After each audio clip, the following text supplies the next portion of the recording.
Kinabukasan, pagkarating sa paaralan, ay nakita kong naroon na si Katerina. Tahimik lang siya na nakaupo at nagbabasa ng libro. Sabi ko naman, "Himala, nagbabasa ka ng libro ngayon. Akala ko maaabutan na naman kitang may kahalikan eh." Sumagot naman siya, "Hindi na mangyayari yun. Magbabago na ako ng landas. Tsaka, nag-decide na ako na iyong lalaking mahal ko na lang ang tanging makakatikim ng labi ko. Lalo na sa katawan.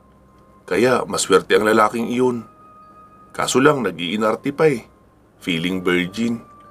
Sabi ko naman, tama lang din naman siguro. Lalo kung totoo naman na virgin talaga siya. Kaya may karapatan siya mag-inarte. "Tse, ewan ko sa'yo." Sagot niya pa at hindi na ako pinansin. Ilang saglit pa ay dumami na ang mga estudyante. Lumayo na ako sa kanya. Narinig kong naging usap-usapan agad ang pagkawala ng grupo nila Joaquin. Naisip ko na tama.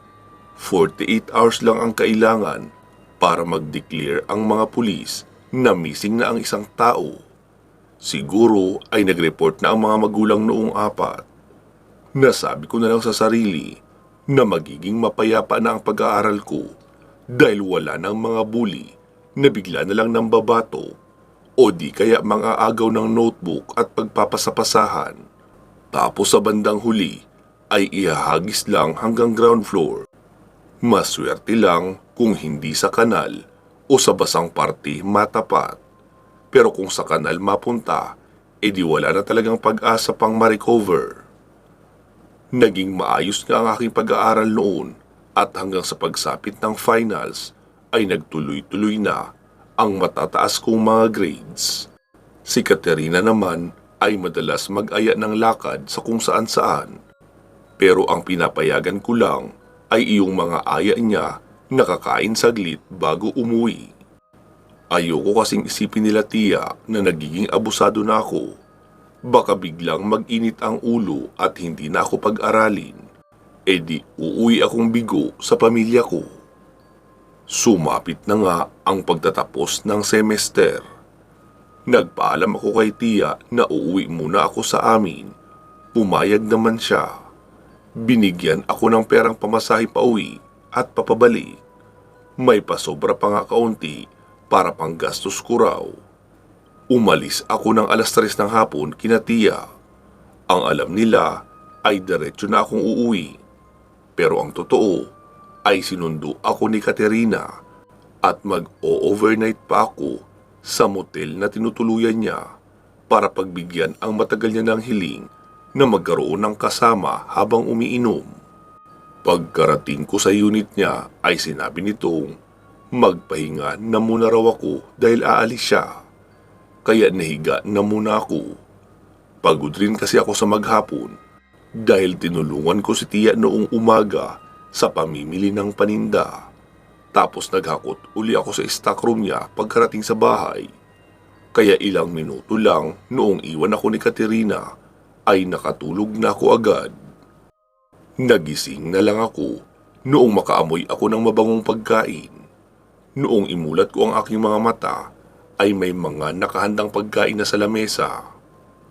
"CJ, halika na. Kumain na muna tayo. Para may laman ang tiyan kapag nag-inuman." Sabi ko naman, "Ano ito? Joke? Bakit marami ang pagkain? Tutulungan mo ba akong ubusin ang mga ito?" "Oo naman." "Sigurado ka? Hindi sasama ang pakiramdam mo?" Sabi niya naman, "Pasadya ako ang pagkakaluto niyang liempo. Hindi ko binababad sa asin." Sabi ko, suka at paminta lang ang ilagay. Tapos heto, may sausawan akong pinagawa. Kaya may lasa pa rin, para sa'yo. Tapos nilagang baka. Hindi ko rin pinalagyan ng asin. Kaya ikaw na maglagay sa mangkuk mo ng patis para magkaroon ng alat. Meron din tayong cake at maraming alak. Wow, parang may selebrasyon na. Wika ko pa. Meron nga. Isa itong pasasalamat para sa pagtanggap mo sa akin bilang kaibigan. Kahit pa alam mo kung ano ang totoong pagkatao ko. Tsaka, Hindi mo ako itinataboy. Hindi ka rin nagrereklamo kapag niyayakap kita. Hulaan ko, mahal mo na rin siguro ako no? Ayaw mo lang umamin. Biro niya pa sa akin. Sumagot naman ako. Ay, gutom ka na nga siguro. Teka pala, baka naman kapag nalasing ka na mamaya, ay mawala ka sa sarili mo at ako na ang kainin mo bigla. Sumagot naman siya. Huwag kang mag-alala. Kung kainin man kita mamaya, ay sisiguraduhin kong sa masarap na paraan.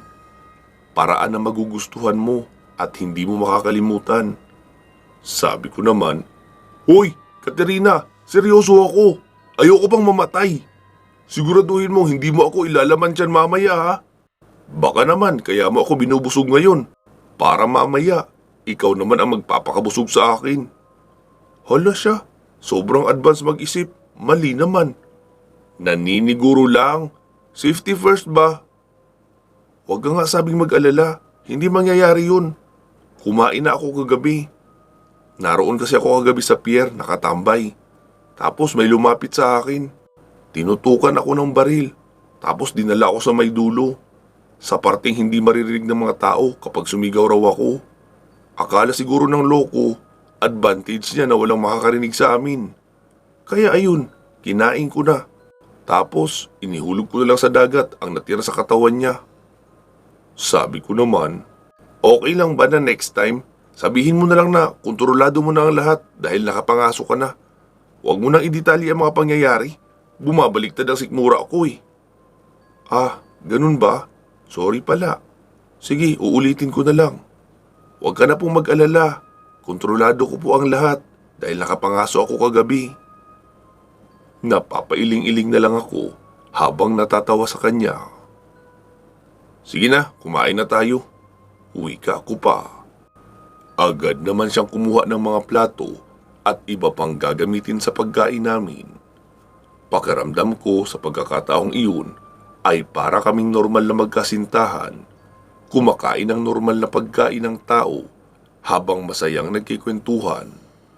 Pilit ko na lang kinakalimutan na maliban sa kinakain namin, ay kailangan niya rin kumain ng sariwang laman loob ng tao at sumipsip ng dugo upang pagbigyan ang tawag ng pagkagutom ng kanyang isa pang katauhan. Matapos makakain ay naligo muna ako, ganun din siya. Halos inabot na kami ng 12:00 ng madaling araw sa pagkikwentuhan ng kung ano-ano habang nagiinuman. Hanggang sa namalayan ko na lang na magkayakap na kami at naghahalikan. Noong naging mas mapusok na siya at gusto nang gawin ang bagay na madalas gawin ng babae at lalaki, ay pinigilan ko na ito. Sabi ko na hindi pa ako handa sa ganoon. Sana irespeto niya ang desisyon ko, kagaya kung paano ko siya nirerespeto bilang isang babae. Kahit ganong uri pa siya ng nilalang. Napangiti naman siya at sinabing, meron pa palang katulad mo sa mundong ito. Sa pagkakaalam ko, ay mga sinaunang tao na lang ang ganito ang asal. Sagot ko naman sa kanya, wala naman sigurong masama, di ba? Kung maghintay ng tamang pagkakataon. Napasang-ayon ko naman siya, kaya natulog na lang kami ng magkayakap. Kinabukasan, pasado 5:00 pa lang, ay hinatid niya na ako sa terminal at umuwi na ako sa amin. Pagkarating ko sa bahay ay nakita kong malungkot ang mukha ng aking ina. Araw iyon ng linggo, kaya wala siyang pasok sa health center. Niyakap ako nito at kinamusta ang aking pag-aaral. Sabi ko naman na maayos naman, matataas ang grades ko at maayos din ang samahan namin nila tiya at ng asawa niya. Tinanong ko naman si mama kung ano ang problema, bakit siya malungkot. Sabi niya naman na may malalang sakit daw ang aking ama. Malamang dahil iyon sa madalas maulanan matapos ang maghapong pagbibilad sa araw. Pina-check up na raw nila pero malala na ang kondisyon. Sabi ko naman na baka pwede niyang tawagan si tiya at humiram ng pera. Sabi naman ni mama na wag na raw. Masyado na kaming abuso noon Si tita na nga ang nagpapaaral sa akin, tapos uutangan pa namin ng malaking halaga na walang tiyak na panahon kung kailan mababayaran. Sabi ko naman na huwag siyang mag-alala, tutulong ako mag-isip ng paraan. Pero ang totoo ay si Katerina ang naiisip ko noon na lapitan. Alam ko naman kasi na marami talaga siyang pera at hindi niya iyon ganun kakailangan. Sobra-sobra din sa kanya ang meron siya. Hindi naman sa naniningil ako nang naitulong ko sa kanya, pero may karapatan naman siguro ako na humingi rin ng tulong. Lalo at hindi ko siya tinanggihan noong siya ang humingi ng tulong sa akin. Kahit padugo ko mismo at kaligtasan ko ang nakataya. Umakyat ako sa bahay namin at nakita ko ang aking ama na nakaratay sa higaan. Nagmano ako sa kanya. Sabi niya na wag ko na raw siyang alalahanin. Panay naman daw ang inom niya ng pinakulong luya. Kaya hindi magtatagal ay gagaling rin siya. Tumango-tango lang ako dahil alam kong hindi naman iyon totoo. Sinasabi niya lang iyon upang pagaanin ang pakiramdam ko at huwag masyadong mag-alala sa kanya. Dumating naman mula sa pag-iigib ang dalawa kong kapatid. Niyakap nila ako. Tapos sinabi kong may dala akong pagkain para sa kanila. May cake din. Iyon ang cake na binili ni Katerina na halos maliit na tipak lang ang naibawas. Nagpalipas lang ako ng 2 araw sa bahay namin. Tapos nagpaalam ako na aalis. Baka abutin ako ng 2 o 3 araw. Sabi naman ni Mama na saan ako pupunta. Sabi ko naman na may pupuntahan lang ako na isang kaibigan. Muli akong bumiyahe papabalik ng Sorsogon. Hindi na ako nagpunta pa kina Tia Karen. Dumiretso na ako sa unit ni Katerina. Noong magbukas siya ng pinto ay nagulat siya nang makita ako. Ako naman ay nagulat rin dahil bakit namumugto ang kanyang mga mata. Sabi niya naman na kagigising niya lang daw at nagkaroon siya ng panaginip na nawala na ako sa kanya o iniwan ko na siya. Pagkasabi niya noon ay agad siyang yumakap. Sabi ko naman na baka pwedeng papasukin niya muna ako dahil baka makita kami ng ibang guest sa mga katabing unit. Doon pa lang siya natauhan at pinapasok ako. "Oh, ang bilis mo namang nagbalik." Tanong niya pa sa akin. Sabi ko naman, ang totoo niyan, Kat, nakakahiya ang dahilan ng pagpunta ko sa iyo rito ngayon. Si Papa kasi, may malalang karamdaman. Naisanla na ni Mama ang maliit naming lupain. Nahihiya rin kaming humingi ng tulong kay Tia Karen. Dahil baka sabihin umaabuso na kami. Siya na nga ang nagpapaaral sa akin. Iaasa pa namin sa kanila ang pagpapagamot kay Papa. Ano ka ba naman, CJ? Wala kang dapat ikahiya sa akin. Hindi na ibang tao ang turing ko sa iyo. Kung pumayag ka nga lang sana, matagal na tayong naging magkasintahan o mag-asawa. Huwag kang mag-alala, tutulungan natin ang Papa mo. Pero sa isang kondisyon. Wika niya pa na tila may kapilyahan na namang naiisip. Ano na naman yung kondisyon na yan? Isasama mo ako sa inyo at ipapakilala mo bilang girlfriend mo. Ha? E di nagalit sila sa akin.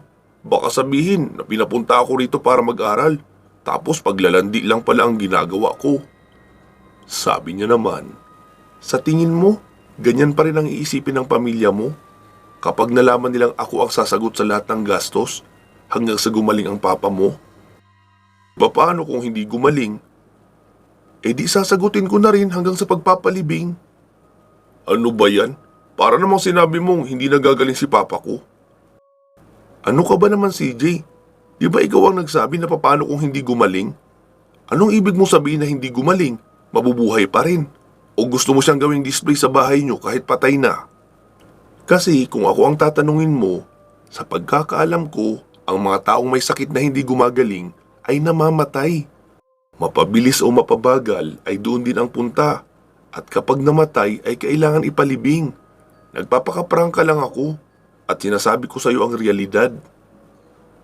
Okay, oo na. Naiintindihan ko naman ang ibig mong sabihin. Paano pagbalik natin dito? Pipilitin mo na ako na maging magkasintahan na tayo. Dahil tinulungan mo ako sa pagpapagamot sa papa ko. Siyempre hindi. Pero kapag hindi mo pa rin ako inangkin bilang girlfriend, magpapaligaw na ako sa iba. Tignan natin kung hindi ka magsisi kapag nakita mong yakap-yakap na ako ng ibang lalaki. Muli niya pang sagot. Hindi ko alam, pero pagkakasabi noon sa akin ni Katerina, ay parang kumirot bigla ang puso ko. Hindi ko ma-imagine na kakayanin kong makita na yakap siya ng ibang lalaki o kahit ka-holding hands lang. Sige na, papayag na ako sa kondisyon mo. Pero yung pagiging totoong magkasintahan natin, pag-uusapan pa natin yun uli pagbalik natin dito. Kapag tapos na ang problema ko kay Papa. Okay, deal. Wika niya pa. Oh, maligo ka muna at magluluto ako ng pancake.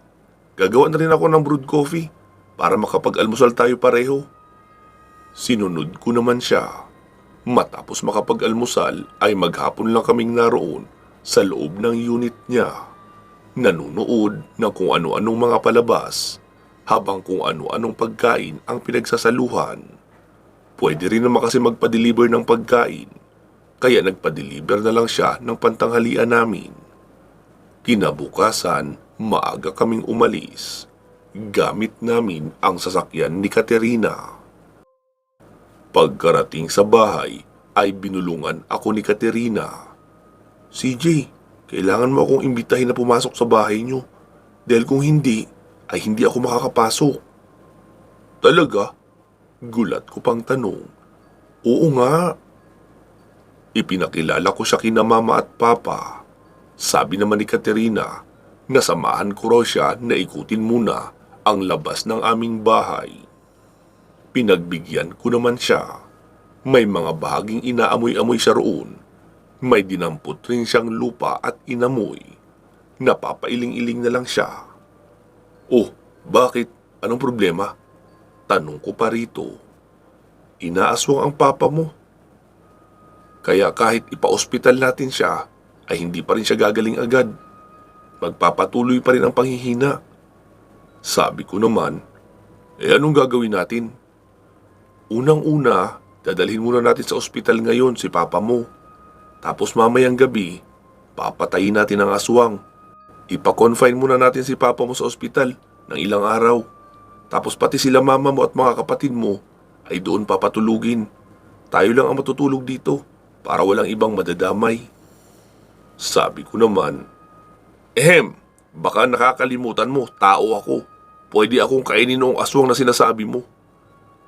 Sumagot naman siya, ka rin, aswang ako at mataas na uri ng aswang. At ang buong pagkatao mo, maging ang amoy ng hininga mo at balat, ay amoy ng pagiging aswang ko. Sa madaling sabi, namarkahan na kita. Kapag naamoy ng ibang aswang ang amoy ko sa iyo, ay magdadalawang isip sila na kainin ka dahil matatakot sila sa magiging ganti ko. Kaya safe ka kahit papaano. Kapag napatay na natin ang aswang, ay mamarkahan ko naman ng pagkaaswang ang bahay nyo. Para maging ang bahay nyo ay kakatakutan na rin ng ibang aswang dahil markado na ng isang mataas na uri ng aswang. Sabi ko naman, meron palang ganyan? Oo, mga aswang lang ang nakakaalam ng amoy na iyon. Kaya paghandain mo na ang pamilya mo. Sabihin mo ipapakonfine natin si papa mo at kasama silang lahat doon na magbabantay. Okay, sige, sasabihin ko. Pumasok na nga ako sa bahay para sabihin iyon kay mama. Pero bago pa ako magsabi kay mama tungkol sa pagpapa-ospital kay papa, ay inunahan na ako nito. Hindi nga ako nagkamali. Nasermonan ako ng todo. Nasa second year college pa lang daw ako, nag-girlfriend na ako agad. Paano na lang kung mabuntis ko raw si Katerina? Paano na ang kinabukasan ko? Paano na raw ang mga kapatid ko na umaasa sa akin na matulungan na rin sila na makapag-aral? Hinayaan ko lang si mama na magsermon. Mahirap makipagtalo sa kanya. Lalo at mababa ang moral dahil sa kalagayan ni papa. Matapos magsermon ni mama, ay sinabi ko na ang planong pagdadala kay Papa sa ospital. Sinabi ko na rin sa kanya ang totoo na pera ni Katerina ang gagamitin at ako na ang maghuhulog-hulog. Hahanap na lang ako ng sideline para makabayad. Pumayag naman si Mama. Bago pa magtanghali ay dinala na namin si Papa sa isang pribadong ospital para siguradong mabigyan ng tamang atensyon at lunas. Pasado 3:00 noon, nakaset up na sila sa ospital. May pagkain na rin. Private din ang kinuha naming kwarto para pwedeng makitulog kasama ang buong pamilya. Pagka-uwi namin ng bahay ay sinabi ni Katerina na matulog na muna ako para hindi ako antukin sa kinagabihan. Sinunod ko naman siya. Nagsarado kami ng pintuan at magkatabing nahiga sa papag. Nagising kami noong nag-aagaw na ang liwanag at dilim. Sabi ni Katerina, tipunin ko raw ang mga damit ni Papa na pinaghubaran at ilagay sa sahig ng kwarto nila Mama. Maglagay rin daw ako ng damit sa bintana para kumalat ng husto sa loob ng bahay ang amoy ni Papa at maamoy ng aswang ang isang samyo ng may sakit. Nakita kong may hawak siyang plastik na may bulak sa loob na may dugo. Sabi ko naman, "Kaninong dugo yan?" "Eh di sa papa mo." Wala nang mas tatapang pa sa samyo ng papa mo, kundi samyo ng sarili niyang dugo bago siya magamot. Dahil samyo ito ng dugo ng may sakit. Mas mabilis itong makakapangakit sa mga aswang. "Eh paano ka nakakuha niyan?" Sabi niya naman, "Alangan naman sabihin ko sa papa mo na, 'Sir, excuse me lang po ha. Kukuha ako ng dugo mo. Gagamitin ko lang pangpain sa aswang.' Eh di malamang, kinuha ko lang ng mabilisan nang hindi niya alam." "Paano ang sugat noon?" "Huwag kang mag-alala, wala na siyang sugat. Maliit na sugat lang ang ginawa ko. Kaya kayang-kaya ko na iyon pagalingin nang hindi niya napapansin na nagkasugat pala siya." Napapailing-iling na lang talaga ako sa mga pamamaraan ni Katerina. Pero hindi ko magawang kumontra dahil ginagawa niya iyon para matulungan ang pamilya ko. Matapos maihanda ang mga kailangan, ay doon na muna kami naglagi sa kusina. Nagsaing ako ng panghapunan namin, tapos bumili na lang ako ng karne norte sa tindahan. Ayaw niya raw kasi ng isda, lalo kung hindi sariwa. Matapos makakain, ay nagkape muna kami habang nagmumuni-muni sa sala at nakikinig ng drama sa radyo.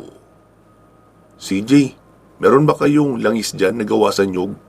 Iyong niluto ng mano-mano?" "Ay, oo, meron. Kasi iyon ang ginagamit ni Mama kapag magluluto ng pangmeryenda kasi mas mabango iyon." "Pahingi naman ako kaunti." Agad naman akong kumuha sa kusina. Pagkabigay ko noon, ay sinimulan niya iyong ipahid sa kanyang braso. Naglagay rin siya sa buho. Sabi ko naman, "Gusto mo bang langgamin? Kaya ka nagpahid niyan?" Sabi niya naman, "Sira, hindi. Malakas ang amoy nitong langis ng nyug. Kaya nitong ikubli ang sarili kong amoy. Kailangan iwasan natin na makahalata ang mga aswang na may isang mataas na lahi ng aswang sa loob ng bahay na ito. Dahil kapag nabuko tayo, ay hindi natin sila mapapatay. Aalis agad ang mga iyon at babalik kapag wala na ako." "Okay, ikaw ang nakakaalam niyan eh." Noong pasado 9:00 na, ay sinabi niyang, "CJ, kumuha ka ng matalas na itak. Nandito na sila."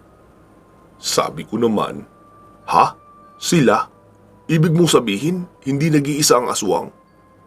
"Oo, 2. Mukhang mag-asawa. Kasi magkaibang samyo. Parang samyo ng babae at lalaki." Bigla akong kinabahan dahil iyon ang unang pagkakataon na makakaengkwentro ako ng ibang aswang. Maliban siyempre kay Katerina na dinumog na ako minsan para gawin sanang laman tiyan. "CJ, kahit anong mangyari, ay huwag kang lalabas ng bahay ha. Kapag may nagpilit na pumasok sa loob, ay saksakin mo agad. Siguro naman kahit nasaan yung aswang ako, ay makikilala mo pa rin ako. Hindi naman nawawala ang alindog ko, di ba? Kahit nasaan yung aswang pa ako. Wika pa nito na kumikindat-kindat pa. Sabi ko naman, oo na. Ngayon mo pa talaga naisipang magbiro, no?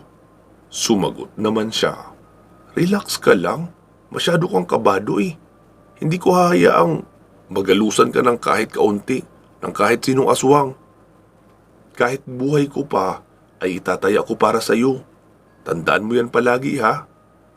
Makahulog ang wika niya pa, na mukhang mula sa puso ang pagkakasabi niya noon.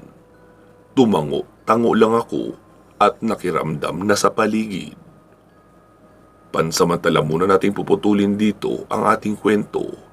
Gusto ko lang pong sabihin na isa lamang itong mahabang kwento pero hindi mahabang series, kagaya ng Birador o Aswang Killer. Naway inyong nagustuhan at patuloy na umantabay sa mga kasunod. Maraming salamat po sa inyong pakikinig. Bago po natin tapusin ang ating kwento, ay bigyan muna natin ng daan ang ating mga shoutout at pasasalamat. Unahin na muna natin ang ating mga major sponsors na sina Ma'am Aida Lasimet Calfe ng Qatar at si Ma'am Connie Matias Narumi ng Japan. Pati na rin ang iba pa nating mga sponsor na sina Ma'am Bernadette Arcalas, Ma'am Alma A. Rosales at Ma'am Lynn Gentilizo. Maraming salamat po sa inyong walang sawang pagsuporta sa ating channel, pati na sa proyektong pagtulong sa mga batang pinabayaan ng magulang. Naway patuloy po kayong biyayaan ng ating puong may kapal at panatilihing nasa malusog na pangangatawan.